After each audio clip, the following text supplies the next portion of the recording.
Irmãos, bom dia, paz e graça seja com todos. Vamos dar início a este momento de culto ao Senhor e eu gostaria que você abrisse sua Bíblia. Nós vamos ler uma passagem muito conhecida, que é Jeremias, capítulo 29. Versículo 11 diz assim: Eu é que sei os pensamentos que tenho a respeito de vocês, diz o Senhor. São pensamentos de paz e não de mal, para dar-lhes um futuro e uma esperança. Amém? Essa passagem, muito dito, muito compartilhado, muito recitado nos mais diversos meios, porque às vezes a gente vê compartilhado em Facebook, em Twitter, em Instagram, em WhatsApp, enfim. E o versículo realmente é bonito, quando a gente olha para ele e fala assim, olha, eu tenho para vocês pensamentos de coisas boas, pensamentos de paz, eu quero que vocês tenham alegria, eu quero que vocês tenham esperança. Só que muitas das vezes a gente desconsidera todo o contexto dessa carta, o contexto, pelo menos desse versículo, porque ele começa dizendo que esta é uma carta que o profeta Jeremias escreve ou seja, aqueles anciãos, aquelas pessoas que estão exiladas na Babilônia, aquelas pessoas que foram levadas por Nabucodonosor. E aí ele escreve então uma carta assim, inspirado por Deus, como está escrito no versículo 4, porque ele quer que o povo leia, o povo saiba dessas palavras. E é interessante, nós vamos ler novamente aqui em outros dois momentos que nós teremos aqui durante o culto, como que Deus ainda mandou essa palavra de esperança para o povo, ainda quando eles estavam em uma situação de completa tristeza. Eles haviam sido tirados, a sua terra havia sido destruída, eles tinham perdido tudo aquilo que eles viviam, ou seja, em Jerusalém, na sua terra natal. Mas o Senhor vai explicar tudo aqui neste capítulo, por que isso aconteceu, por que a desobediência fez com que eles viessem a ir até aquele lugar. Mas agora o Senhor está dando, pelo menos neste primeiro momento, uma palavra de esperança. E a palavra de esperança é muito conhecida, porque eu é que sei os pensamentos que tenho sobre vós, pensamentos de paz e não de mal, então para dar a vocês um fim e uma esperança. E é neste mesmo contexto, pelo menos dessa mesma passagem, que eu gostaria que a gente iniciasse aqui esse momento, lembrando dessas promessas de Deus, de que Ele tem pensamentos de paz para nós, Ele tem pensamentos de esperança para nós.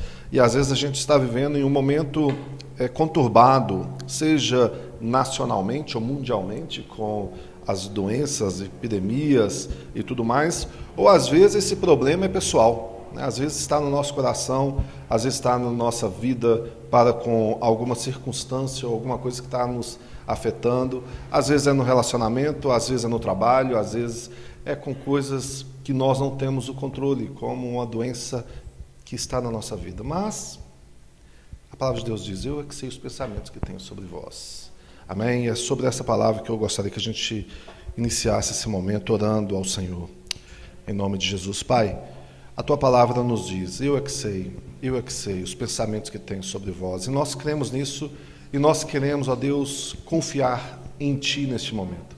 Oferecendo ao Senhor nesta manhã, ó Deus, a nossa adoração, oferecer ao Senhor, ó Pai, toda a nossa confissão, o nosso coração entregue, para que nós possamos desfrutar do Senhor, desfrutar da Tua presença, desfrutar, ó Deus, da confiança, e queremos, ó Pai, sim, nos deleitar em Ti, deleitar na grandeza de quem Tu és. Em nome de Jesus, Pai, ajuda-nos nesta manhã, ajuda-nos, ó Pai, neste momento, ó Pai, que possamos oferecer ao Senhor um culto sincero do nosso coração para Ti, seja através dos louvores, através das orações, através, ó Deus, do ouvir a Tua palavra, através das nossas ofertas. Pai, toda a comunhão que nós tivermos aqui, seja para a glória do Teu santo nome. Pois está escrito, aonde há comunhão, o Senhor ordena a tua bênção. Nos abençoe, ó Pai, é o que nós pedimos, em nome de Jesus. Paz a todos, amém? Vamos adorar ao Senhor juntos. Sobre toda a terra, Ele é o nosso Deus, nosso Pai, Deus forte, amém? Glória a Deus.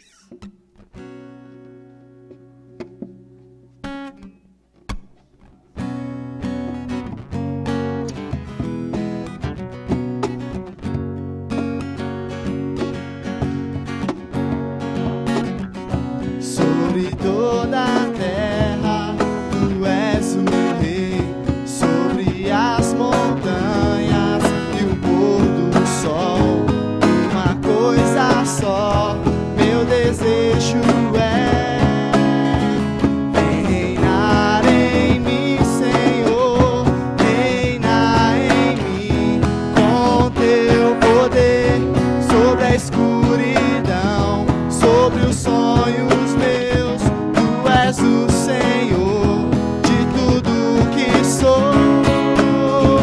Reinar em mim, Senhor.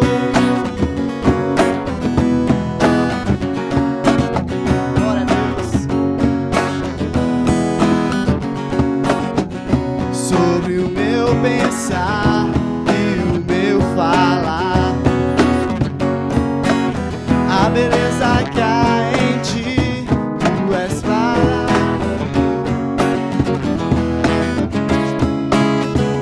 vem reinar de novo em mim, reina em mim, com teu poder, sobre a escuridão, sobre os sonhos meus, tu és o Senhor de tudo que sou.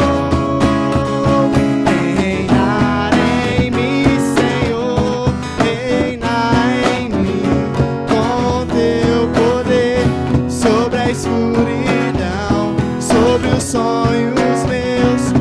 és o Senhor de tudo que sou. Reinar em mim, Senhor.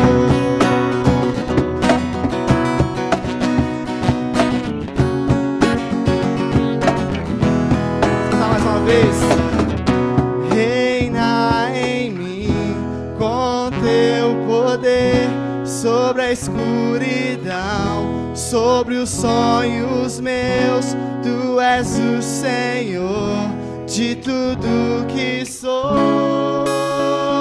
Vem reinar em mim, Senhor. Glória a Deus. Vamos celebrar ao Senhor com júbilo, amém?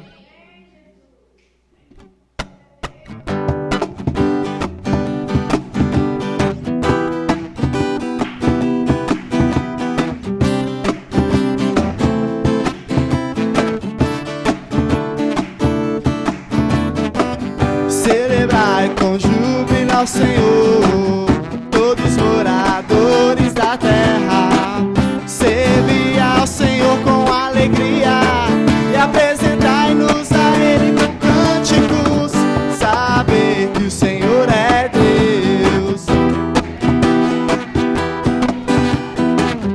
e a sua fidelidade de geração a geração. Aleluia, glória, aleluia, aleluia, glória, aleluia, aleluia, glória, aleluia, aleluia. Celebrai, celebrai com júbilo ao Senhor, todos moradores da terra. Servi ao Senhor com alegria e apresentai-nos a Ele com cânticos. Saber que o Senhor é Deus e eterna a sua bondade e a sua fidelidade de geração a geração. Aleluia, glória, aleluia, aleluia, glória, aleluia, aleluia, glória, aleluia, aleluia, glória, aleluia, aleluia, aleluia.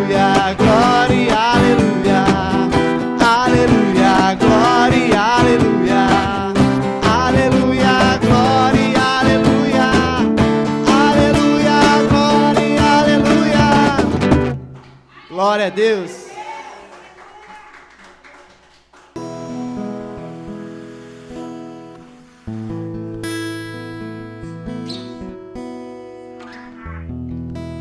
Pai, nós te louvamos, exaltamos ao Senhor, Deus, nessa manhã.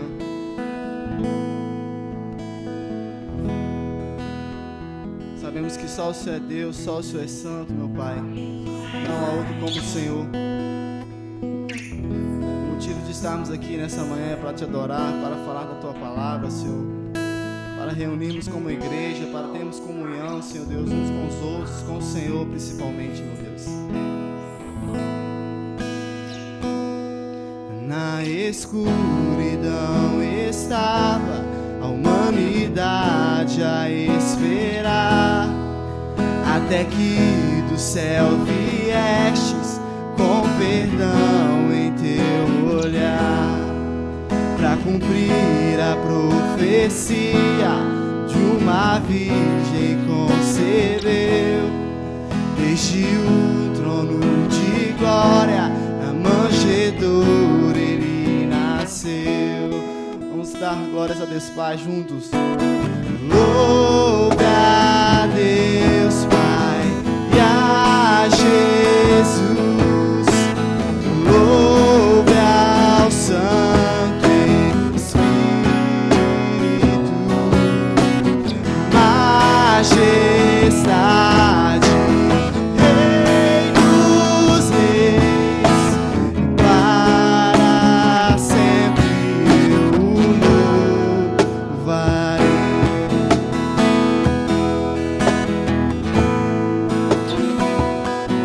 Na escuridão estava a humanidade a esperar, até que do céu viestes com perdão em teu olhar, para cumprir a profecia desde o trono de glória na manjedoura ele nasceu. Louve a Deus Pai e a Jesus, louve ao Santo Espírito, majestade, Rei dos Reis, para sempre eu louve a Deus Pai e a Jesus, louve ao Santo,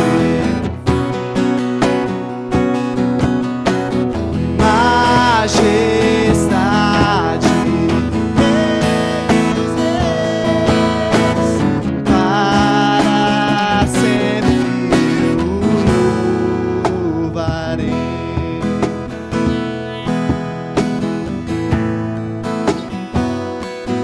Louvarei.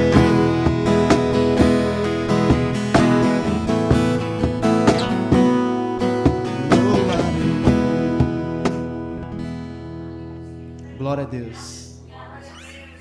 Glória a Deus. Amém? Coisa boa orar, louvar. Vamos voltar lá em Jeremias, no capítulo 29. Amém? No versículo seguinte, aquela promessa do verso 11, né? Ele diz assim, no versículo 12: então vocês me invocarão, se aproximarão de mim em oração e eu os ouvirei. Vocês me buscarão e me acharão quando me buscardes de todo o vosso coração. Serei achado por vocês, diz o Senhor, e farei com que mude a sorte de vocês. Eu os congregarei de todas as nações e de todos os lugares para onde os dispersei, diz o Senhor, e trarei vocês de volta ao lugar de onde os mandei para o exílio. Amém? Como nós lemos no início, a passagem muito conhecida de Jeremias 29, 11, né? Ou seja, uma carta que Deus envia através do profeta Jeremias àqueles que estavam exilados, né? É interessante nós sabermos o contexto de um texto que a gente lê, para simplesmente não acharmos em que em toda circunstância o texto se aplica, né? Às vezes é necessário nós entendermos que o texto, ele não vai aplicar diretamente, mas vai nos mostrar, vai nos permitir compreender como Deus age. Nós aprendemos com Deus aqui, né? Ou seja, Ele envia o povo ao exílio, Ele faz com que isso aconteça, porque assim foi a vontade dEle, e agora aquele povo que está no exílio recebe uma carta com umas instruções. Nós ainda vamos ler parte dessa instrução no próximo momento que vamos ter aqui de oração, no momento em que a gente for ofertar no final do culto. Mas Deus aqui agora está mandando uma carta para aquele povo e falando: olha, vocês vão construir, crescer, né? E vão ter vida aí neste lugar, vão abençoar este lugar com a vida de vocês. Mas em um outro momento, como nós vemos no início, ele fala assim: eu quero inspirar vocês a ter esperança. Talvez muitos ali, os anciões, né, estavam assim, perdendo aquela força. E os anciãos tinham aquela obrigação ou responsabilidade de instruir os mais novos acerca da vida na fé, acerca de aguardar em Deus, de entender o que Deus estava fazendo. E agora ele está dizendo para estas mesmas pessoas: vocês, quando me buscardes de todo o vosso coração, vocês me encontrarão, eu serei achado por vocês. Eu acho essa passagem maravilhosa, assim como Isaías, né, 55:6 nos diz: buscai ao Senhor enquanto se pode achar, o invocai-o enquanto Ele está perto. Aqui Ele está confirmando isso. E o que Deus está ensinando para aquele povo? Olha, vocês podem chegar até mim. E o que Ele está falando conosco aqui quando a gente lê esse texto? A mesma coisa, a mesma mensagem. Nós entendemos que se a gente chega até o Senhor, de todo o nosso coração, nós encontraremos. E não somente porque aqui está escrito, mas porque toda a Escritura, o pano de fundo vai nos mostrar isso. Jesus nos mostrou claramente que Ele é o caminho, a verdade e a vida. E a Bíblia nos mostra que uma vez que nós chegamos até Jesus, nós estamos em Jesus, nós temos acesso à presença de Deus. Então, por causa de Jesus, exclusivamente, por causa daquilo que Cristo fez na cruz, eu e você, nós podemos chegar até o Senhor. E chegando até o Senhor, irmãos, nós temos sim esperança, nós temos sim pensamentos, os pensamentos de Deus, que são pensamentos de paz. Então, por mais que seja circunstância complicada, eu queria te convidar a orar nessa certeza. Primeiro, que se nós buscarmos o Senhor de todo o coração, a gente o encontra. E segundo, sabendo que nós temos confiança para chegar à presença de Deus por causa de Jesus. Se nós chegarmos com a nossa própria veste, com as nossas próprias obras, nós somos rejeitados. Com a nossa justiça, nós não chegamos até a presença de Deus. Mas por causa da justiça de Cristo, sim. Então você pode chegar até o Senhor. E seria um momento maravilhoso a gente poder pensar agora em nossa vida para com Deus. Talvez o seu coração esteja endurecido, talvez você esteja vivendo momentos de falta de fé, de comunhão, de intimidade. Talvez esse seja o motivo da sua oração. Senhor, me ajuda a olhar para a Tua Palavra com esse mesmo amor, ó Deus, que nós vemos os profetas, os discípulos. Amém? Ora aí ao Senhor neste momento. Eu queria que você... eu peço a que todos nós possamos orar a Deus aqui agora. Que você possa realmente ter a certeza daquilo que a Bíblia diz, que quando nós o buscarmos de todo o coração, nós o encontraremos. Talvez a nossa motivação de buscar ao Senhor seja obter coisas, seja conquistar, Talvez até seja esta a vontade de Deus para a sua vida. Mas mais do que as coisas, mais do que aquilo que nós precisamos, seja na saúde, seja nas coisas, em nome de Jesus, Pai, em nome de Jesus, abençoa a tua igreja nesta manhã, abençoe este momento da palavra do Senhor, abençoe, ó Deus, o teu servo que estará compartilhando, ó Deus, e que o Senhor possa nos tocar, nos transformar e nos fazer olhar de forma gloriosa para Ti, em nome de Jesus, amém.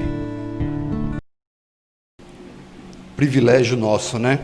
Podermos estarmos reunidos como Igreja de Cristo, participar de um momento de louvor, de louvar, de adorar, que Deus seja exaltado, né, nas nossas vidas e que nós possamos sair daqui diferente nessa manhã, que nós possamos sermos alimentados pela palavra de Deus, né? Toda vez que a gente se reúne, né, a gente sempre tem que ter um propósito. A gente sai de casa, a gente deixa muita coisa para fazer, a gente, né, a maioria tem família, tem filhos, e essas 2 horas que a gente se reúne no domingo não são nada diante de Deus. A gente tem 2 horas ali somente para se reunir, louvar, adorar, né? A gente poderia ter isso todos os dias, 2 horas todos os dias, 2, 3, 4, 5 horas todos os dias, que nunca seria suficiente para entendermos a grandeza de Deus. Às vezes a gente se reúne, graças a Deus, nós voltamos os nossos estudos na quinta-feira, a gente se reúne para estudar um pouco mais sobre a palavra de Deus e em 1h30 nós aprendemos tanto, mas que ainda não é nada diante do conhecimento de Deus, não é nada diante da grandeza e da profundidade que Deus é, né? Então, toda vez que a gente se dedica essas horas a louvar, a escutar a palavra de Deus em oração, em comunhão, que isso seja em tamanha alegria dentro do nosso coração, que isso seja proveitoso para a nossa vida, que isso possa trazer total edificação e transformação para o nosso coração, amém? Nós anunciamos aí, né, nesses últimos dias, né, o tema do sermão de hoje, né, um sermão meio estranho, né? Acho que um nome meio esquisito, e que era realmente para fazer as pessoas pensarem um pouco, né? Estranho, ser ou não ser, né? O que é ser estranho? O que essa palavra traz para nós? O que a gente tem de profundo a pegar nisso? E como que a palavra de Deus vai mostrar isso para nós? O que é ser estranho, né? A nossa cultura define aquilo que é estranho como aquilo que é diferente, algo que não é normal, aquilo que nós olhamos, que a gente vê que está fora de uma normalidade moldada pela cultura também, a gente entende que é estranho, que é diferente. Antigamente a gente tinha o costume, quando a gente queria buscar o sentido de uma palavra, a gente recorria no dicionário, nosso pai Aurélio, né? Hoje em dia a gente vai no Google, a pior opção que a gente pode ter, né? Que ali você acha significado para tudo enquanto é coisa, das mais diversas formas. Mas uma pequena definição sobre a palavra normal, tá? Normal é um adjetivo que qualifica algo como comum, regular e usual, significado que não foge dos padrões. É o que a gente entende, né? Aquilo que não foge de um padrão está dentro de uma normalidade. E a lógica racional é que aquilo que é estranho ou diferente seja o oposto, seja o antônimo disso. Então, o que é diferente, o que é estranho, é que é desigual, sem qualquer semelhança, não possuidor de características que denotam igualdade. Bonito isso, né? Chega a ser poético, né? Então, ou seja, aquilo que é diferente é aquilo que não tem uma característica de igualdade. Ou seja, em uma grande maioria, se tem algo diferente, ele está completamente fora daqueles padrões. Então, é bem o que a nossa cultura molda, né?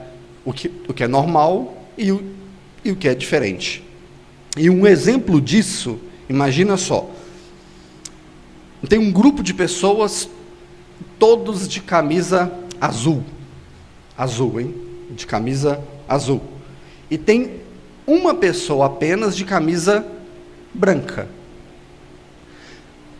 Quem olha de fora, quem que é o diferente?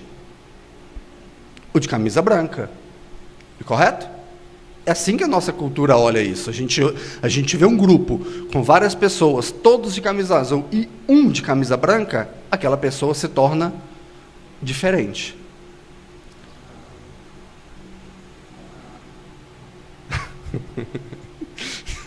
Você corta isso, tá? O cara está falando, é o que está na ar, não sei o que está falando alguma coisa aqui do Cruzeiro, enfim, você corta isso. Não. E quando a gente olha de uma outra normativa, a gente olha esse mesmo grupo, todos de camisa azul e só um de camisa branca. Agora, se nós olharmos de dentro, e se a regra fosse todos deveriam estar de camisa branca, e todos vieram de camisa azul, exceto um, quem são os diferentes? O de camisa azul. Então, tudo parte de um princípio, tudo parte de uma verdade. Aquilo que a nossa cultura molda como diferente, estranho e normal, pode ser totalmente relativo e subjetivo. A gente tem que partir de um princípio. E qual que é esse princípio? A verdade de Deus. Porque é essa verdade que molda as nossas vidas. São esses princípios bíblicos que vão nortear para nós o que é a verdade e o que não é. O que é normal e o que é estranho. Amém? Só para a gente entender, né, um pouco sobre isso, sobre o que é essa expressão de estranho. Existe um outro exemplo que é muito comum nosso, por exemplo, às vezes a gente olha uma pessoa e ela não se enquadra nos padrões de normalidade que a cultura mostra. A primeira impressão que a gente tem é de pensar, nossa, que pessoa estranha. Né? Nos dias de hoje, quando a gente está numa rua deserta, né, você está saindo com seu carro, tudo, vem uma pessoa que não é muito dentro da normalidade da cultura, seja de aparência, de comportamento, a primeira coisa que a nossa mente pecadora faz é, nossa, que pessoa estranha, que ser estranho. Aquela pessoa é diferente da normalidade, ela é diferente daquilo que a cultura mostra como o que é o normal. Ou seja, é simplesmente uma pessoa com uma aparência e um comportamento diferente. E nós julgamos, inevitavelmente. A nossa cultura nos força a isso, a nossa mente, às vezes, de julgar as pessoas pela aparência, é por conta do nosso pecado, é por conta do nosso coração. Um outro exemplo eu ia até citar aqui a cidade de Santana de Pirapama, mas Maria, tu não veio, né, para me dar esse exemplo, mas em uma cidade pequena, quando chega uma pessoa de fora, uma cidade pequena onde todo mundo conhece todo mundo, chega alguém de diferente lá, para todas aquelas pessoas, aquela pessoa que chegou é um estranho, é alguém de fora, é alguém de diferente, é alguém que não é daquela cultura, que não é daquele lugar. Então aquela pessoa se torna diferente, aquela pessoa se torna um estranho dentro daquela cidade, dentro daquela cultura. Então, ou seja, nós conseguimos definir um pouco o que é estranho e diferente, mas dentro do nosso dia a dia, dentro do nosso cotidiano.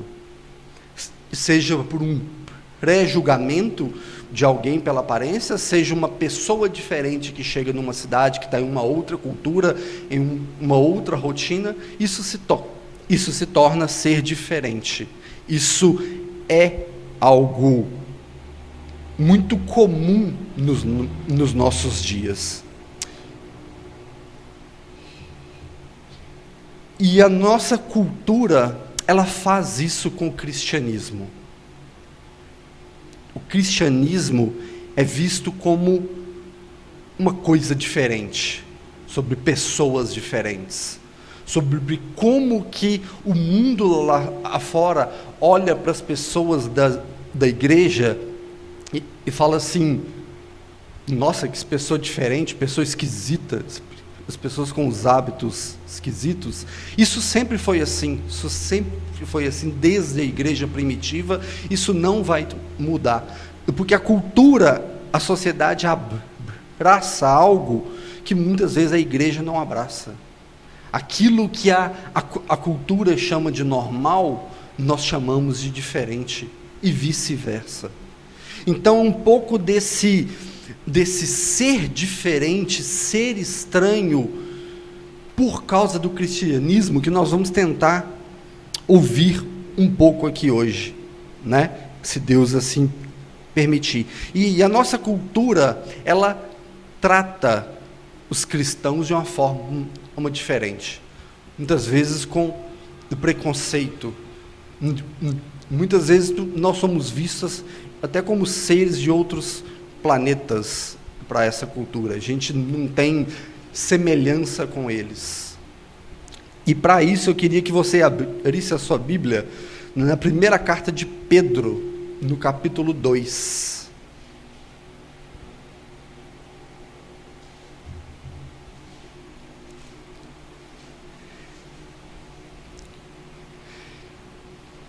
Quem que nunca foi chamado de o diferentão, aquele que não se mistura pela família, aquele que é careta, aquele que não faz certas coisas por ser crente? Todo mundo já passou por isso.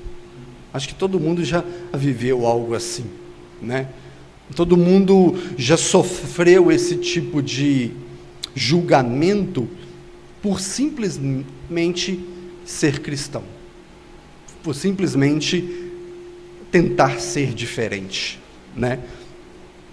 E na primeira carta de Pedro, capítulo 2, todo mundo? Vou projetar aqui também, é só para a gente ter a mesma versão da linguagem, mas a partir do versículo 11, Pedro escreveu assim: amados, peço a vocês que, como peregrinos e forasteiros que são, que se abstenham das paixões carnais, que fazem guerra contra a alma, tendo conduta exemplar no meio dos gentios, para que, quando os acusarem de malfeitores, observando as boas obras que vocês praticam, glorifiquem a Deus no dia da visitação. Amém? Senhor, estamos diante da Tua palavra, Pai. Senhor, estamos diante do Teu Evangelho e te pedimos, Senhor, como igreja do Teu Filho Jesus, aviva o nosso coração, dai-nos entendimento, dai-nos o Teu Espírito a poder entender um pouco mais da grandeza da Tua mensagem. Aviva, Senhor, cada vida aqui nessa manhã, aqueles que nos acompanham, a cada família da qual Tu vai ouvir essa mensagem. Abençoa esse que vos fala, que não sabe orar, que não sabe pregar, e usa-me, Senhor, segundo a Tua vontade, para a exaltação do Teu santo nome e para a edificação da Tua igreja. É o que nós te pedimos, em nome de Jesus. Amém? Para nós entender, é um versículo conhecido, né? Acho que todo mundo já leu esse versículo, né, pela carta de Pedro, mas para nós entendermos um pouco por que Pedro escreveu isso, a gente tem que entender o contexto dessa carta, a gente tem que entender o porquê que ele tinha esse objetivo. Porque simplesmente a gente pega esses 2 versículos apenas que nós vamos ficar aqui, acho que tem muita riqueza nesses 2 versículos. Para a gente entender o porquê que Pedro escreveu isso, a gente tem que entender um pouco da carta, tá? A carta foi escrita aproximadamente em 67 depois da morte de Cristo. E Pedro escreveu essa carta para os cristãos que estavam fugindo de uma grande perseguição.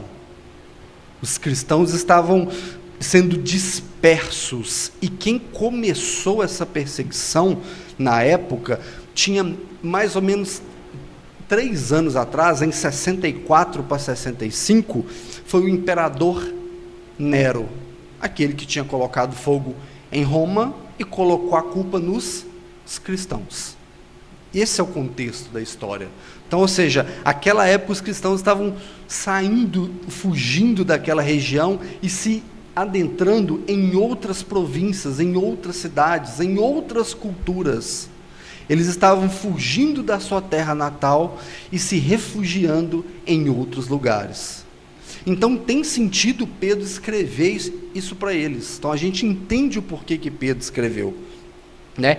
E no capítulo 1 dessa mesma carta, Pedro escreve assim: Pedro, apóstolo de Jesus Cristo, aos eleitos que são forasteiros da diáspora no Ponto, na Galácia, na Capadócia, na Ásia e na Bitínia, eleitos segundo a presciência de Deus Pai, em santificação do Espírito, para a obediência e a aspersão do sangue de Jesus.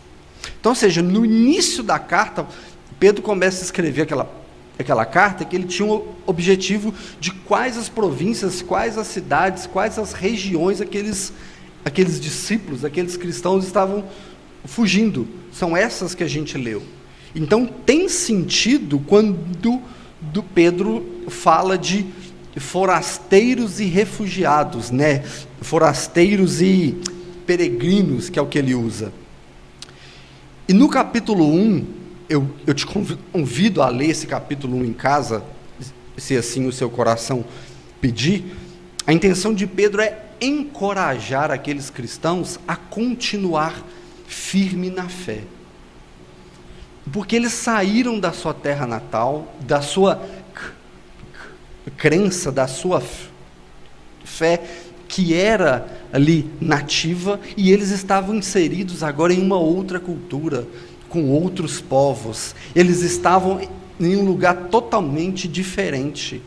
E Pedro escreve aquilo ali para encorajar. Ele fala assim: continuem firmes na fé, não se deixam moldar com essa nova cultura, com esse novo povo que vocês estão vivendo, com essas novas crenças que estão ao redor de vocês. Continuem firmes.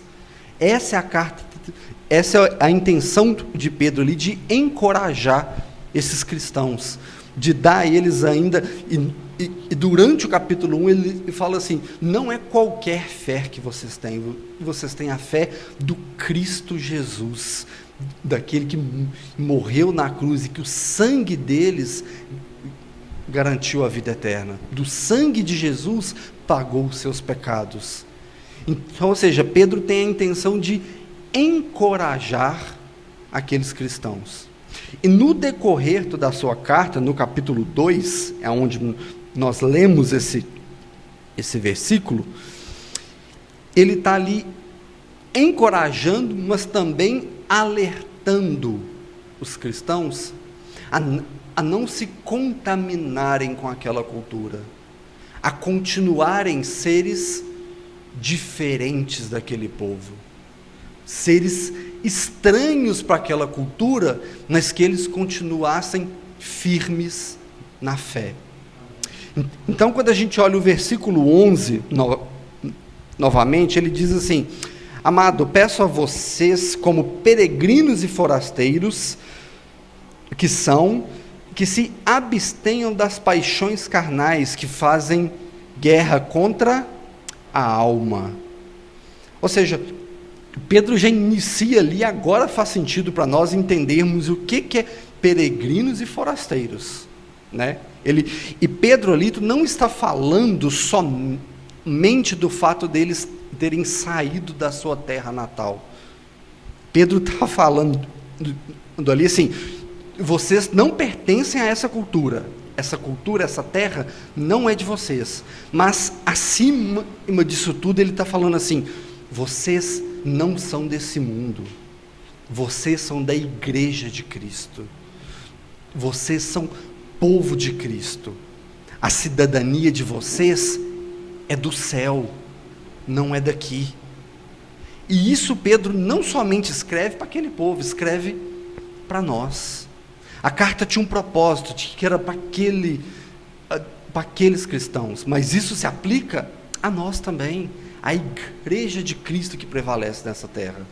Nós não temos cidadania aqui nesse mundo, embora tenhamos identidade, CPF, tudo, mas a cidadania brasileira, nacionalidade, tudo, mas a nossa cidadania espiritual é a eterna Canaã, é a terra de Deus, é o céu. Esse é o nosso lugar. Nós não pertencemos a esse povo. E tem 2 pontos importantes para a gente tratar aqui nesses versículos, tá? O primeiro ponto deles é que ele diz que aquele povo não deveria se misturar com aquela cultura. Ou seja, quando ele diz ali, se abstenham das paixões carnais. Aquela cultura onde aqueles cristãos estavam inseridos era algo totalmente diferente do que eles viviam na sua terra. Era algo totalmente diferente do que eles tinham aprendido com a fé. E quando nós estamos inseridos em uma cultura, nós corremos o risco de se misturar a essa cultura. Nós passamos por isso todos os dias. E nós não estamos falando somente da cultura em si, né, de várias tribos, de vários estilos de vida, mas nós estamos falando aqui das suas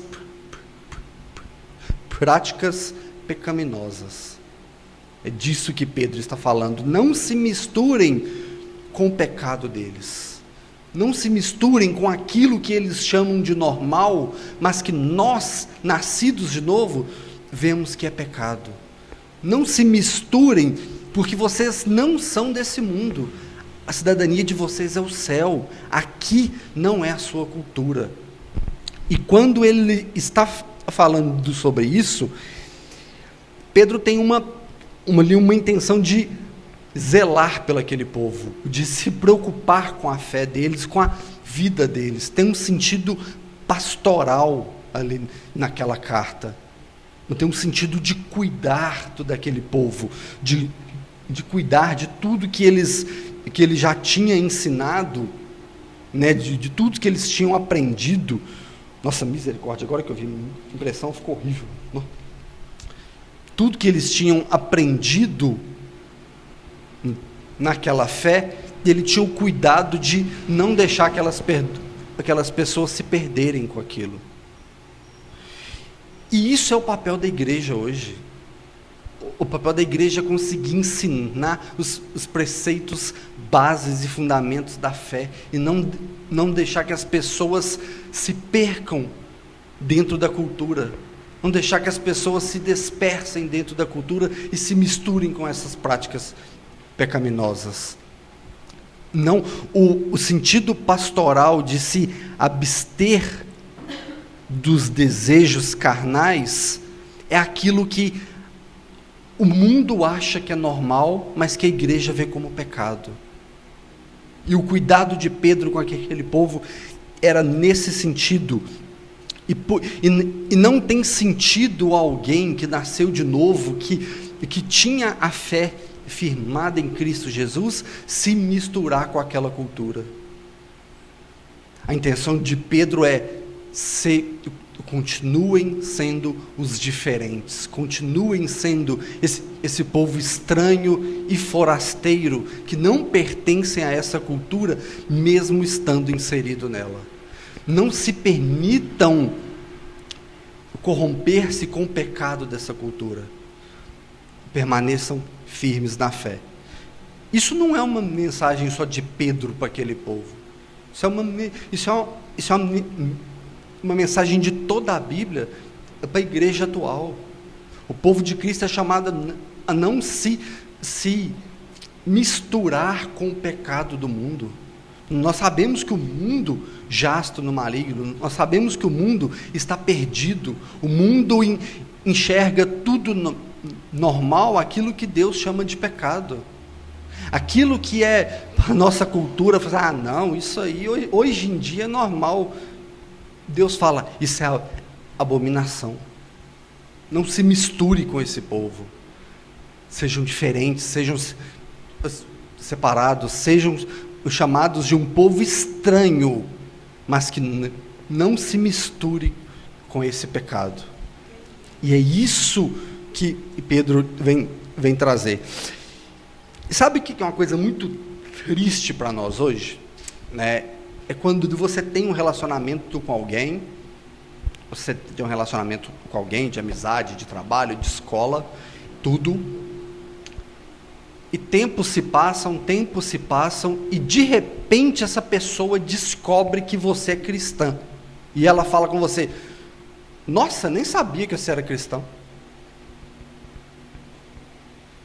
Isso é muito triste, você sabe por quê? É sinal que não houve diferença de comportamento e de pensamento daquela pessoa com o mundo. Ela simplesmente estava inserida ali e não tinha características de comportamento de ser um cristão. Isso é triste demais.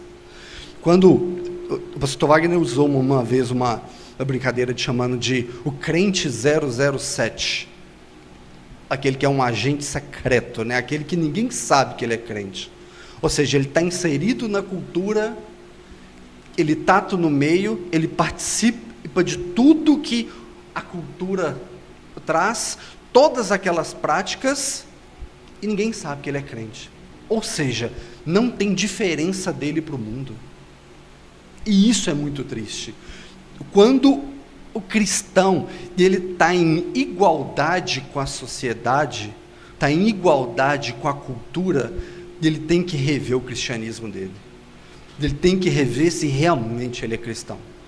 Ele tem que rever se realmente ele nasceu de novo. E isso é pesado de ouvir isso, mas isso é bíblico. Isso é duro falar disso.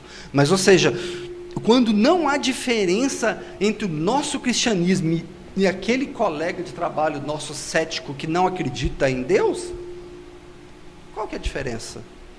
Não existe, existe semelhança. E se você não se torna diferente dele em práticas, em cosmovisão, em filosofias de vida, e se Cristo não é o ponto ápice da sua fé, você já se adentrou a essa cultura e se perdeu. Ou você nunca nasceu de novo. Em Romanos, nossa, minha impressão ficou péssima aqui, misericórdia. Romanos capítulo, acho que é 13, não sei, né? Isso, Romanos 8, 13. Assim, pois se vocês viverem de acordo com a carne, morrerão. Mas se pelo Espírito fizerem morrer os atos do corpo, viverão. Porque todos os que são guiados pelo Espírito de Deus são filhos de Deus. Agora, pois se vocês não receberam um Espírito que os escraviza para novamente temer, mas receberão o Espírito que os adota como filho, por meio do qual clamamos, Abba, Pai. Se nós vivermos pela carne, a cultura vai nos engolir. Nós vamos nos misturar nessa cultura e não vai haver diferença entre nós e o mundo. Agora, o que Paulo escreve ali é que se nós vivermos pelo Espírito, se o Espírito Santo que nos fez nascer de novo, se nós vivermos por esse Espírito de adoção, esse mesmo Espírito nos faz clamar, Abba, Pai, nós clamaremos por Deus, e nós estaremos firmados em Deus. Olha o que Paulo escreveu ainda, lá em Gálatas, capítulo 2, versículo 20.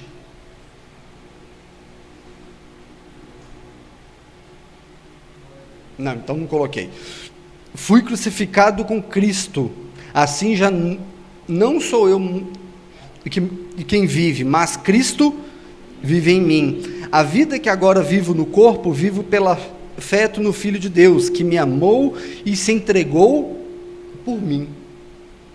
Agora, se não há diferença entre nós e a cultura, se as nossas práticas não nos diferem desse povo, é em vão nós recitarmos esse versículo. É em vão nós declararmos esse versículo e que a hora que a gente acaba de ouvir, a gente fala amém e glória a Deus.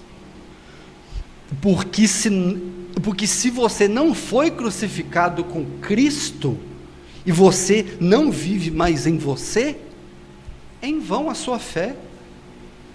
É em vão, se não há diferença entre a cultura e você, se não há diferença entre aquele seu vizinho que não acredita em Deus e você continua praticando as mesmas coisas que ele, e quem olha de fora acha que vocês têm a mesma crença, é em vão esse versículo na sua vida.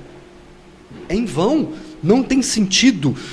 Se você tem semelhança com o mundo, Cristo não morreu por você, Cristo não pagou pelos seus pecados, e você não tem salvação. Se você não é diferente dessa cultura, a sua fé é em você mesmo, não no Filho de Deus. Lucas escreveu no capítulo 21, versículo 34 a 36, ele diz assim: tenham cuidado para que os seus corações não fiquem carregados de libertinagem, bebedeira e ansiedades da vida, e aquele dia que vem sobre vocês inesperadamente, porque ele virá sobre todos os que vivem na face da terra. Acabou, né? Estejam sempre atentos e orem que vocês possam escapar de tudo o que está para acontecer e estar de pé diante do Filho do Homem. Quando Lucas escreve isso, ele está falando assim: vigiem, não deixem o coração de vocês ficar carregado de tudo aquilo que o mundo tem, porque Jesus vai voltar a qualquer momento. O dia do julgamento vai vir sobre todos, e se nesse dia o coração de vocês estiverem assim, vai ser terrível. Vocês vão estar diante do Filho do Homem. Ou seja, se nós somos semelhantes à cultura, se não há diferença da nossa vida prática, da nossa fé, diferentemente daquilo que o mundo coloca diante dos nossos olhos, no dia do julgamento nós vamos ter uma grande surpresa. No dia do julgamento nós vamos achar que estaremos à direita, nós estaremos à esquerda. Os bodes serão separados das ovelhas. E muitos daquele dia, a gente já conhece aquela passagem: Senhor, Senhor, eu profetizei em seu nome, fiz obras e tudo, e ele simplesmente vai falar: eu não te conheço. Eu não te conheço por quê? Porque você estava no meio da cultura, você não tinha diferença deles, as suas práticas eram iguais a eles, o modo de viver, o modo de pensar, era tudo igual. Eu não te conheço. E eu sempre digo, sempre repito aqui, que a grande verdade da fé não é o quanto nós conhecemos de Jesus, mas assim se Ele nos conhece. E isso é triste, porque nós podemos achar que nós conhecemos Jesus, e simplesmente nós chegarmos no dia do julgamento e Ele falar assim: afasta de mim que eu não te conheço. Duro isso, né? Mas é a verdade. O Filho de Deus morreu naquela cruz para você ser diferente, para você ser santo e para você ser separado.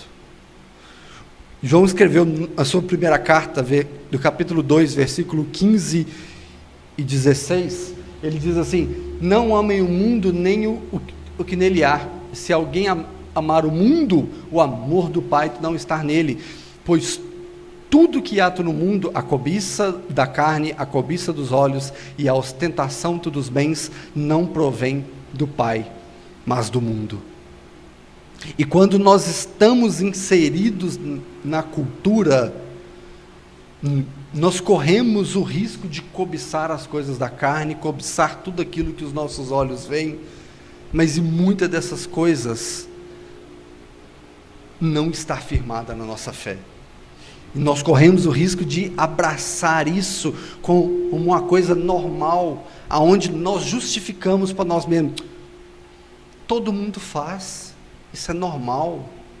A cultura nos molda isso. A televisão joga isso dentro da nossa casa para os nossos filhos. Isso é uma coisa normal. O meu colega de trabalho vive desse jeito e ele é da igreja também, e ele faz isso também.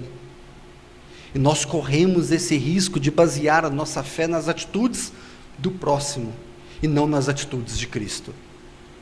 Esse é o grande problema, porque nós muitas vezes baseamos a nossa fé naquilo que a gente pode ver, naquilo que a gente pode pegar, naquilo que a gente pode abraçar.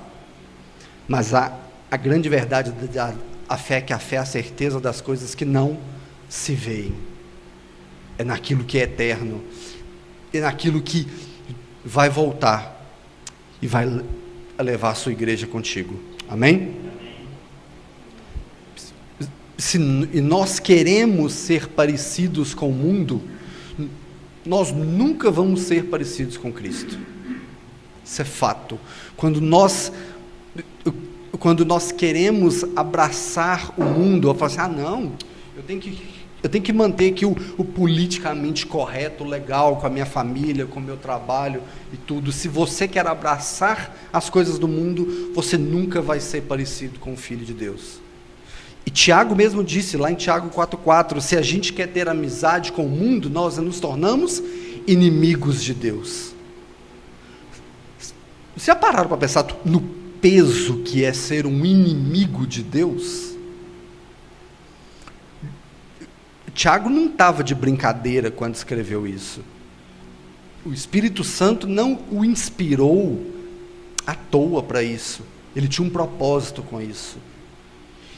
E quando ele diz que quando nós somos amigos do mundo, quando nós somos inseridos nas práticas do mundo, nós nos tornamos inimigos de Deus. E nós temos, todo mundo já leu, já sabe qual que é o relato bíblico sobre ser o inimigo de Deus. Quais são as consequências disso? Lucas relatou no livro de Atos, onde Paulo e Barnabé, ali em um determinado momento, ele estava ensinando aos cristãos a como não se contaminar com aquelas práticas, né? E a gente tem ali em Atos 15, 20, ele diz assim: pelo contrário, devemos escrever a eles, dizendo que eles se abstenham de comida contaminada pelos ídolos, da imoralidade sexual, da carne de animais estrangulados e do sangue. E o próximo, em 15, 29, ele diz: abster-se de comidas sacrificadas aos ídolos, do sangue, da carne de animais estrangulados, da imoralidade sexual. Vocês farão bem em evitar essas coisas, e que tudo lhes vá bem. Ali são orientações que Paulo estava dando, fala assim: não se misturem com a cultura. Esse povo pagão que vocês estão no meio, eles têm práticas que não condiz com a nossa fé. Então Lucas relata aquilo ali, e isso se aplica a nós. Hoje talvez a gente não tem carne sacrificada a ídolos, né? Apesar de ter algumas práticas esquisitas aí em várias religiões aí, mas a gente não tem essas coisas, mas a gente corre o risco de se contaminar com essa prática de um povo que é pagão e que não sabe que é pagão. Um povo que acha que tem um Deus e que eles vivem segundo a mentalidade deles. Já falei isso aqui, para todo mundo que você perguntar na rua, se essa pessoa crê em Deus, todos vão responder que sim. Tem uns ateuzinhos que acham que é ateu, aí que diz que não acredita em Deus e tudo, mas para qualquer pessoa aí, se você perguntar assim, você crê em Deus? Ele vai falar assim, creio, mas é um Deus que permite ele viver uma vida de pecado, um Deus que permite ele viver em adultério, um Deus que permite ele sonegar dentro da empresa dele, enfim, fazer gato na luz, gato na água, enfim. É um Deus que permite ele viver do jeito que ele acha. E nós corremos o risco de todos os dias de nos contaminar com essas práticas. Às vezes alguém chega para você e fala assim, nossa, a conta de luz está cara, né? Tá. Nossa, eu conheço um cara que trabalha na CEMIG, que ele vem uniformizado, faz isso aqui, tá. Nós corremos esse risco todos os dias. E eu tenho 2 amigos que já me ofereceram isso, assim, e fala como se fosse uma coisa super normal. Fala assim, não, o governo rouba a gente demais. Aí eu falei, tá, e aí? E que isso muda? Então nós não corremos risco de adorar ali uma carne sacrificada, mas aquilo que a cultura abraça, ela vai esfregar na nossa cara, a ponto de nós corrermos o risco de se contaminar com ela. E essas pequenas práticas que a gente acha que é normal, e que são teoricamente justificadas por uma falsa justiça que a gente acredita, que se o governo rouba muito da gente, a gente tem que ter algum mérito nisso, a gente pode abraçar isso dentro do nosso cotidiano. E Pedro escreve para aquele povo, não se misturem, abstenham-se desses prazeres carnais, dessas coisas que a cultura diz que é normal, mas vocês são diferentes, vocês, a igreja de Cristo é diferente, ela não pertence a essa cultura. Amém? Amém. O versículo 12, né, que nós lemos, o 11 e o 12, Pedro vai falar ali sobre boas obras, né, sobre boas obras, que ele vai falar ali para que os cristãos continuem praticando boas obras, para que eles dessem bom testemunho dentro daquela cultura, para que aquela cultura pagã olhasse para eles e falasse assim, nossa, eles fazem coisas boas, eles são diferentões, eles são estranhos, eles parecem ET, que não são aqui desse planeta, mas eles fazem coisas boas, e que essas boas obras deem testemunho de Cristo, que essas boas obras deem testemunho do poder de Cristo na vida da igreja. É sobre isso que ele vai falar. E Pedro, quando fala isso, ele tinha certeza, ele não dá margem ali, para assim, se vocês fizerem boas obras, ou se for oportuno, não, ele diz assim, para que vocês vão praticar as boas obras, porque ele tinha certeza que o povo de Deus, ele vai praticar boas obras. As suas boas práticas é por conta da sua fé, e não a sua boa obra vai trazer a fé, mas a sua fé vai produzir na sua vida boas obras. Aí entra o primeiro questionamento pessoal, para nós nos avaliarmos. Nós, como igreja, nós estamos produzindo essas boas obras? Avalie o seu coração. Às vezes, em 5 segundos, você consegue passar um filme na sua cabeça. Nós, como igreja de Cristo, estamos produzindo as boas obras que Pedro afirmou que a igreja faria? Em 1 Coríntios, capítulo 3, versículo 16, diz assim, vocês não sabem que são santuário de Deus e que o Espírito Santo habita em vocês? Se nós nascemos de novo, verdadeiramente, o Espírito Santo habita em nós. E se o Espírito Santo habita em nós, é impossível nós não praticarmos boas obras. Porque a natureza do Espírito é santo. E o Espírito Santo produz santidade. Ele produz mudança de vida. Ele produz boas práticas. Não é as boas práticas que faz o Espírito Santo habitar em nós. É o Espírito Santo que habita em nós que faz as nossas boas práticas serem externadas. E o primeiro questionamento é: se eu não tenho praticado as boas obras da qual eu deveria estar praticando, ou eu estou negligenciando a minha fé, ou eu não tenho o Espírito Santo em mim, ou eu não nasci de novo, ou eu nunca fui convertido e acho que sou. Isso é duríssimo de ouvir isso, mas é verdade. Se nós não estamos evidenciando as obras do Espírito Santo na nossa vida, e quando eu digo evidenciando as obras do Espírito Santo na nossa vida, eu não estou dizendo de pregação, de ir e fazer missões, tal, porque isso é consequência, mas eu digo até mesmo dentro de casa.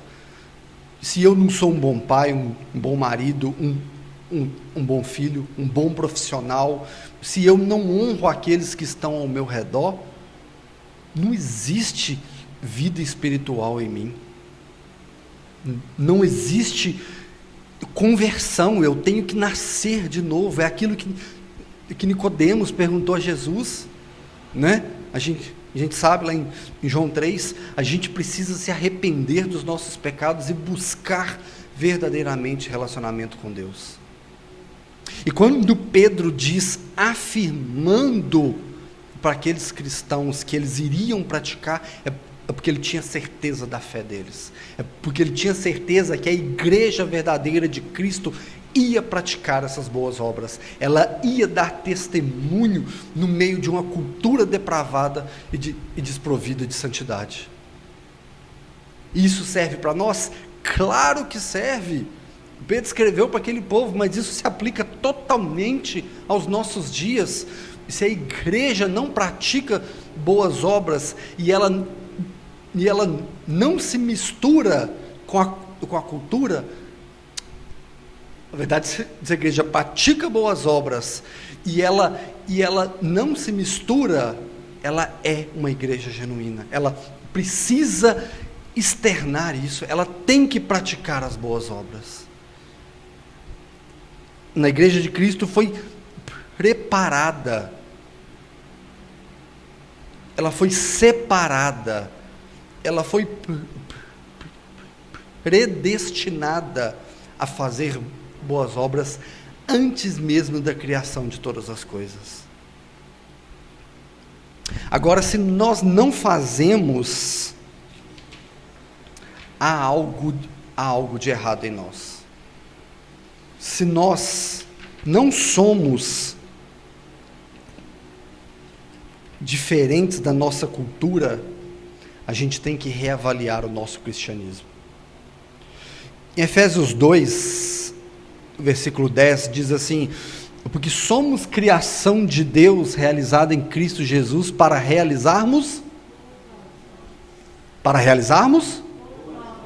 as quais Deus preparou de antemão para que nós praticássemos. Há alguma condicional nesse escrito de Paulo? Não tem condição alguma ali. Foi algo que Paulo escreveu, que nós somos criação de Deus em Cristo Jesus, porque nascemos de novo pela fé em Cristo, para realizarmos boas obras. João, no capítulo 16, ele vai escrever assim: quando ele vier, convencerá o mundo do pecado, da justiça e do juízo. do pecado, porque os homens não creem em mim, da justiça, porque vocês vão para o Pai e vocês não me verão mais aqui, e do juízo, porque o príncipe deste mundo já está condenado. Em 2 Coríntios, capítulo 5, versículo 17, ele vai dizer assim: portanto, se alguém está em Cristo, é nova criação, as coisas antigas já se passaram, e eis que surgiram coisas novas. Isso aqui é quase uma sintaxe do que é a nossa conversão. Nós somos preparados na eternidade para termos boas obras. O Espírito Santo veio e nos convenceu do pecado, da justiça e do juízo. E com isso nós nos tornamos uma nova criatura. Agora, pensa comigo um pouquinho, para e pensa assim um pouquinho. Se eu fui predestinado a fazer boas obras, e se o Espírito Santo me convenceu do pecado, da justiça e do juízo, e se eu sou uma nova criatura, por que eu não faço boas obras? E por que eu não tenho essa atitude? Há algo de errado com esse processo aqui que nós lemos? Não há algo de errado em nós. Algum desses 3 processinhos aqui falhou. Falhou em nós, não falhou em Deus. E se eu não pratico boa obra sendo igreja de Cristo, eu posso duvidar do meu novo nascimento. Eu posso duvidar da minha fé. Eu posso duvidar se o Deus que eu creio é o Deus das Escrituras. Porque vir à igreja, participar de um culto, ler a Bíblia, louvar, bater palma, dar oferta, isso não quer dizer que você é crente, não. Isso não quer dizer, não. Isso não quer dizer nada. Os fariseus faziam isso. Qualquer um pode se infiltrar no meio desse, ter uma aparência de crente, uma aparência de cristão, e nunca ter nascido de novo. Porque no dia do julgamento, como eu disse um pouco antes, Jesus vai falar assim: eu não te conheço. Você nunca nasceu de novo. Você nunca foi do meu aprisco. Você nunca ouviu a minha voz. E se as nossas boas obras não condizem com isso, alguma coisa está de errada com a nossa fé. Alguma coisa está errada. Porque a igreja de Cristo, ela foi preparada para fazer a diferença nesse mundo. A igreja, ela foi predestinada, ela foi sustentada por Cristo, e é sustentada todos os dias para ser sal e luz nessa cultura, e para ser diferente. Agora a igreja se contamina quando ela começa a abraçar a cultura, quando ela começa a pegar as práticas lá de fora e trazer aqui de dentro. Aí a última coisa que você vai encontrar dentro da igreja é o evangelho verdadeiro. Você acha qualquer coisa que a cultura tem para atrair as pessoas de lá para cá, mas Cristo não é pregado mais. A verdade do evangelho não está dentro do seio da igreja, quando ela não se torna diferente da cultura. 2 Coríntios, capítulo 9, versículo 8, diz assim: e Deus é poderoso para fazer que lhe seja acrescentada toda a graça, para que em todas as coisas e em todo tempo, tendo tudo que é necessário para que vocês transbordem toda boa obra. Se a igreja ainda faz boas obras, é porque Deus tem a sustentado. É porque o sangue de Cristo é poderoso demais para ter sido derramado em vão naquela cruz. E se a igreja está firmada e continua firmada sobre os propósitos de Deus, é porque Ele a sustenta. não por causa de homens que sustentam esse lugar. Não, o homem não faz nada dentro da igreja. O homem é um cooperador de Deus. É um cooperador de que quando aquele homem não é verdadeiramente de Deus, Deus tira aquele homem e coloca outro. Ele destrona quem Ele quer e Ele levanta quem Ele quer. A igreja de Cristo não é de líder algum. É Ele quem sustenta. É Ele quem faz as coisas acontecerem. E quando Pedro escreveu essa carta com um propósito de encorajar e de exortar, né, lhe dar uma força e uma orientação para aquele povo que estava disperso, e ele tinha um cuidado, e ele tinha um amor, e ele tinha uma preocupação com aquelas pessoas. E esse mesmo amor e esse mesmo cuidado é o que Deus tem para nós. É o que Deus tem através da mensagem do Evangelho, que foi perseverada durante todos esses anos. E Ele tem esse cuidado conosco, como nós, como igreja de Cristo. Ele se preocupa com a gente em não nos deixar nos pervertermos com a cultura, nos pervertermos e nos desviarmos do caminho. Porque a igreja de Cristo, a sua ovelha, quando nós lemos lá em João 10, as ovelhas de Jesus, ela ouve o bom pastor. A igreja, aqueles que são ovelhas verdadeiras, eles não se desviam, eles não abandonam, eles não se pervertem. Isso não quer dizer que nós vamos passar a nossa vida com uma fé sem altos e baixos. Porque Jesus garantiu que no mundo nós teríamos aflições, dor, mas Ele garantiu também que estaria conosco até o fim dos dias. E é esse cuidado de Jesus que nos mantém firmes na fé. É o Espírito Santo de Deus que se renova a cada manhã e que nos faz ter certeza de que nós somos amados por Deus, que nós somos cuidados por Ele, e que nós temos a certeza de que Ele está voltando e que nós estaremos com Ele. Esse texto de hoje, né, nós ficamos aqui em 2 versículos apenas, e a gente teria muito mais para falar sobre esses 2 versículos. Você vê que quando a gente pega um versículo, às vezes a gente tem uma profundidade gigantesca de conhecimento. A gente consegue pegar ali um versículo e fazer horas e horas de aprendizado. Mas que esses 2 versículos hoje nos façam refletir sobre se há diferença nossa com a cultura. Se as pessoas que olham para nós, se elas veem nós diferentes dessa cultura morta que jaz no maligno que está ao nosso redor. Às vezes a gente tem a dificuldade de conseguir entender estar na cultura e não se contaminar.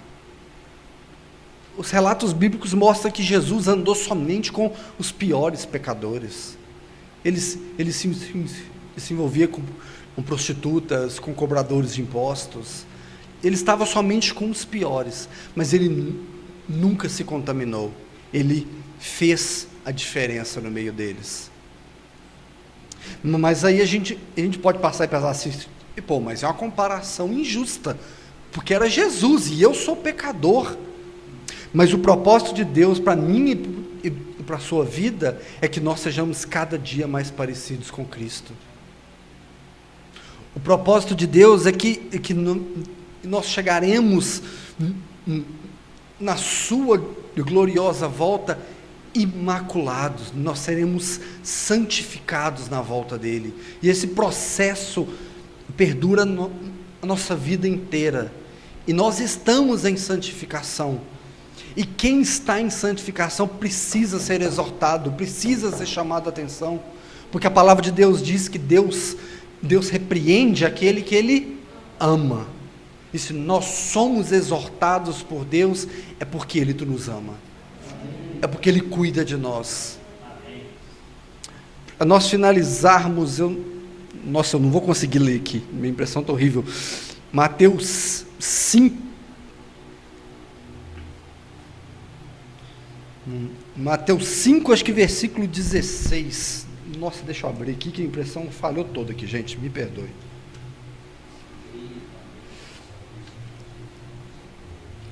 Isso aí, Rodrigo.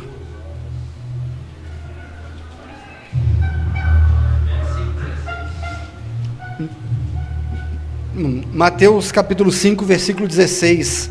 Assim brilhe também a luz de vocês diante dos outros, para que eles vejam as boas obras que vocês fazem e glorifiquem ao Pai de vocês que está nos céus.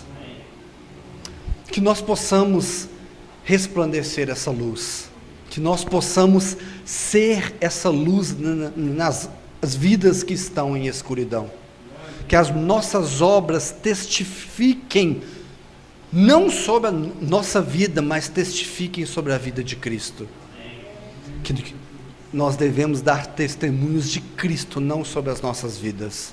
Amém? Feche seus olhos por um instante. Eterno Deus, nós te louvamos e nós te agradecemos. Nós te adoramos, Senhor, pela tua palavra, que nos exorta, que nos ensina, que nos faz pensar, que nos faz reavaliar o nosso modo de vida. Perdoa, Senhor, os nossos pecados, porque nós somos pecadores, nós somos negligentes, nós muitas vezes abraçamos aquilo que o Senhor disse para nos afastar. Perdoa, Senhor, todas as vezes que preferimos o nosso ego, a nossa vaidade, o nosso bem-estar, o nosso conforto e negligenciamos as suas orientações, porque a tua palavra, Senhor, ela é boa, perfeita e agradável. Aviva, Senhor, o nosso coração a nos alegrarmos diante de Ti, a nos alegrarmos em servir mais a Tua igreja. Aviva, Senhor, o nosso coração a nos desejarmos mais, a sermos alimentados pela Tua palavra e que nós possamos ser avivados no meio dessa cultura morta e anticristo, para que nós possamos ser luz e fazermos a diferença, para que o nome de Cristo seja glorificado e exaltado. Dai-nos força, Senhor, dai-nos capacidade, dai-nos sabedoria, dai-nos discernimentos a sabermos nos portarmos em um mundo onde é totalmente contra Ti. Mas que o Teu Espírito Santo, Senhor, possa Tu nos convencer ainda mais de que Cristo é o nosso alvo, de que Cristo é o nosso modelo a ser seguido e de que Cristo é tudo que precisamos para a nossa vida. Ouve, Senhor, a oração da Tua igreja nessa manhã. Abençoa, Senhor, todos esses que nos acompanham pela internet e que todos sejam avivados, renovados, fortalecidos e que todos sejam revigorados pelo poder que há no nome de Jesus. Amém. Amém. A gente pagaria não, tem gente que paga aí por palestras coaching, muito dinheiro, né? E assim, Jesus no monte, ali com os seus ensinamentos, e não somente os ensinamentos de Jesus, mas os dos discípulos, apóstolos depois deles, as cartas, nós temos tudo isso de graça. Já parou para pensar nisso? De graça. E ele disse: vocês receberam de graça, então de graça vocês também dão. E essa exposição aqui, ou seja, teria um valor, né, alto, se a gente fosse considerar com os padrões do mundo. Em Jeremias ainda, no capítulo 29, no versículo 4 em diante, como eu já disse, essa carta, o profeta, ele recebe ali a instrução de Deus, né, para escrever uma carta aos anciões que estavam lá no cativeiro, ao sacerdote, aos profetas e todo aquele povo. Daí no versículo 4, diz assim: assim diz o Senhor dos Exércitos, o Deus de Israel, a todos os exilados que eu deportei de Jerusalém para a Babilônia: construam casas e morem nelas, plantem pomares e comam o seu fruto, casem e tenham filhos e filhas, escolham esposas para os filhos de vocês e deem as suas filhas em casamento, para que tenham filhos e filhas. Aumentem em número e não diminuam aí na Babilônia. Destaque aqui para o versículo 7. Procurem a paz da cidade para onde eu os deportei e orem por ela ao Senhor, porque na sua paz vocês terão paz. Porque assim diz o Senhor dos Exércitos, o Deus de Israel: não se deixe enganar pelos profetas e adivinhos que vivem no meio de vocês. Não dê ouvido aos sonhadores que sempre sonham segundo o desejo de vocês, porque eles profetizam falsamente em meu nome, e eu não os enviei, diz o Senhor. Assim diz o Senhor: logo que se cumpram para a Babilônia 70 anos, atentarei para vocês e cumprirei a promessa que eu fiz a vocês, trazendo-os de volta a este lugar. E aí nós chegamos no famoso versículo: porque eu que sei os pensamentos que tenho sobre vós, que são pensamentos de paz. Olha que interessante. Deus envia esse povo até a Babilônia. Deus os deporta para lá, Ele os tira da sua terra natal, eles vão para lá exilados. E agora, naquela terra onde eles, digamos, não eram bem-vindos, não era sua pátria, né? Tinham costumes diferentes, Deus está dando uma ordem para eles ali, está dando uma instrução: orem por essa terra, ou seja, plantem nela, comam do seu fruto, cresçam em números e procurem a paz dessa cidade, né, aonde vocês estão, porque na sua paz vocês terão paz. É interessante que às vezes a gente passa por este capítulo aqui, só lembra de um versículo, mas ele tem muito mais a nos ensinar. O restante dele vai ser um juízo de Deus a um falso profeta. Vocês podem ler em casa. E Deus sempre foi contra esse falso ensino, mas aqui tinha uma mensagem do profeta de Deus, falando: olha, prosperem neste lugar, faz com que este lugar seja abençoado, ore para a paz deles. Denilson acabou de nos falar aqui, e nós sabemos pela palavra que nós somos peregrinos aqui, nós estamos aqui apenas de passagem, mas Deus nos plantou aqui nessa terra, amém? E Ele nos dá uma instrução que nós devemos orar pelos nossos governantes, orar pelos nossos líderes, né? Ou seja, nós devemos servir, como nós acabamos de ouvir, né? Nós devemos promover as boas obras para ser salvo, não, mas porque nós somos salvos, é diferente, né? Uma vez que nós somos salvos, nós praticamos obras de quem é salvo. Então, como igreja, nós temos um papel sim diferenciado aqui neste mundo. E nós sabemos que como comunidade, porque nós aqui estamos, entenda nesse sentido, nós somos uma comunidade de fé, nós temos também alguns compromissos, algumas responsabilidades. Por exemplo, a partir do momento que nós optamos por ter um espaço para reunir em culto, nós temos compromissos de custos para este lugar. A partir do momento que nós abraçamos a ideia de abençoar aquelas obras missionárias que a Marcinha, né, ou seja, e outros irmãos aqui da igreja já foram, nós também temos essa responsabilidade. Nós abraçamos também uma visão lá na Angola com um pastor que trabalha lá atendendo diversas comunidades aonde não se tem esse conforto que nós temos aqui. E nós estamos lá também abençoando aquela comunidade na medida que nós temos condições. Isso é a igreja. Amém? Então tudo que nós fazemos aqui, olha só, eu falo, o Léo, Carol, a Marcinha, os irmãos que ministram aqui, a gente não dá R$1 para esses irmãos fazerem isso. Eles fazem isso de coração, né? Eu acho que a gente até deveria abençoar, ou seja, a gasolina do ensaio, a corda do violão, todas essas coisas, sim, é o nosso desejo. A gente fica aí batendo na trave, isso sabe, né? Para todo mês acertar os compromissos. Mas isso é uma responsabilidade como comunidade. Amém? E nós sabemos que, independente de ser, isso também, como Deus ensinou aqui ao povo lá em Babilônia, é uma oportunidade de promover ali a boa obra, de crescer naquele lugar, né? De buscar a paz naquele lugar. Nós não falamos aqui de contribuições no sentido de você faz para receber.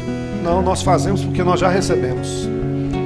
Amém? Se você tem o coração transformado na boa obra que Deus realizou na sua vida, você faz isso de bom grado. Só não deixe que o mundo, a aparência do mundo, o desejo pelas coisas do mundo, como nós acabamos de ouvir, venha bloquear o seu coração de ser abençoador. Amém? Então, assim, nunca faça algo, eu vou contribuir lá na igreja para que eu seja o cabeça, esteja andando sempre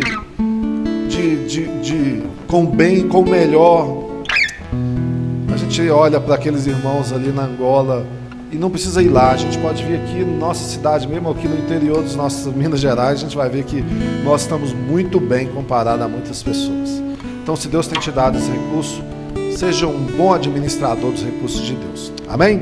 Nós vamos orar por você que vai estar ofertando nesta manhã. Em seguida nós vamos adorar com os irmãos mais uma vez.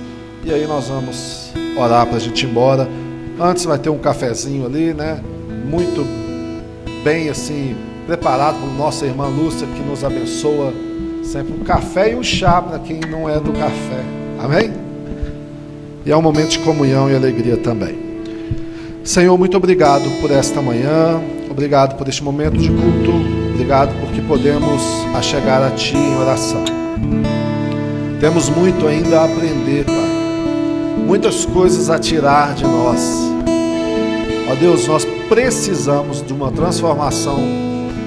E a Tua palavra é poderosa para fazer isso.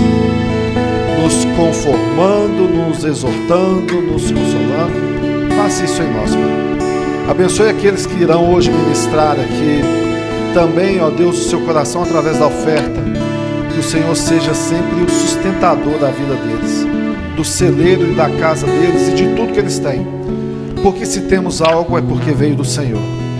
Obrigado pela saúde, obrigado pela vida, obrigado pela nossa família. É um momento de alegria em nome de Jesus. Amém.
sobre si, deixou sobre si meu pecado e dor, venceu a morte, ressuscitou.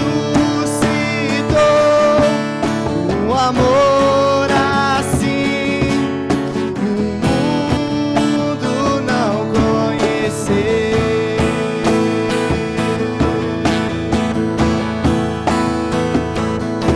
No altar de adoração seja sempre exaltado Jesus, Filho de Deus, deixou a sua glória, morreu em meu lugar. Jesus, Filho de Deus, tu és Jesus, Filho de Deus. Seja exaltado, engrandecido, seu nome é santo e poderoso é, e não há nada que apague o seu valor. A cruz me libertou, a cruz me libertou, a cruz me libertou, a cruz me libertou.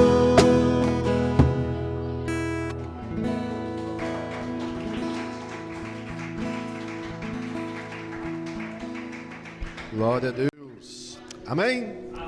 Deus é bom. Estão felizes essa manhã? Nós estamos felizes. Nós vamos para casa, né? Domingão, que Deus abençoe o domingo de vocês. Feliz aí com a visita de Igor e Débora, né? Mano Jonas do Peixe. Ah, não, é homem do peixe, né? Só Jonas do Peixe, não. Mas que Deus abençoe vocês. Vem cá, mano Igor. Vou pedir o Igor para orar por nós, para a gente ir embora. O Igor está conosco desde o princípio, né? Apesar dele ser lá da comunidade Fonte Eterna. Isso, sobe aqui. Eu vou ficar parecendo que eu estou pequenininho. Mas o Igor, né, justamente com outros irmãos, que, ou seja, quando a gente ainda estava ali só nos estudos, né? A gente foi muito edificado ali com Mano Igor, né? Então, assim, pedir para ele estar nos abençoando. Assim que a gente terminar, vocês não vão embora correndo, tem um café, um chá, um suco, um bolo, um biscoito. Amém? Amém. Então vamos ter ali um momento rápido de comunhão também. Que Deus abençoe vocês. Tenham um domingo abençoado em nome de Jesus. Ele terminando a oração, nós temos o nosso cântico apostólico. Nossa, bom dia, irmãos. Satisfação minha e da Débora estarmos aqui de novo, né? Estava com saudade do povo aqui, a igreja que eu amo demais, que me ajudou demais a minha caminhada no meu novo rumo teológico dentro da igreja, contribuiu para o enriquecimento da minha fé. Então eu sou muito grato, fico muito feliz de ver os irmãos aqui de novo, né? Então vamos orar, então, agradecendo a Deus por participar desse culto, né? Deus maravilhoso, muito obrigado. Obrigado, Pai, porque nós temos a oportunidade de estarmos aqui juntos, membros do Teu corpo, fazendo parte dessa catolicidade, Pai, desse corpo de multiforme, Senhor Jesus Cristo, mas onde existem pessoas amáveis, dispenseiras da Tua graça, Senhor Jesus. Pai, que o Senhor venha abençoar cada pessoa que está aqui, as que não puderam vir, que esta palavra do Denilson, Senhor Jesus Cristo, inspirada pelo Espírito, venha estar guardada em nosso coração para a gente realmente caminhar e andar como forasteiros e peregrinos neste mundo, manifestando a graça, o Teu Evangelho, o Teu amor, Senhor Deus, em cada atitude no dia a dia, Senhor Jesus Cristo. Que de fato nós sejamos cristãos autênticos e genuínos, Senhor Deus, no mundo que Te rejeita, Pai. Eu Te agradeço por tudo, eu Te agradeço por estarmos aqui unidos, que o Senhor venha nos levar aos nossos afazeres, Senhor Deus, em segurança. Muito obrigado, Senhor Deus. Te louvamos e Te glorificamos. Amém.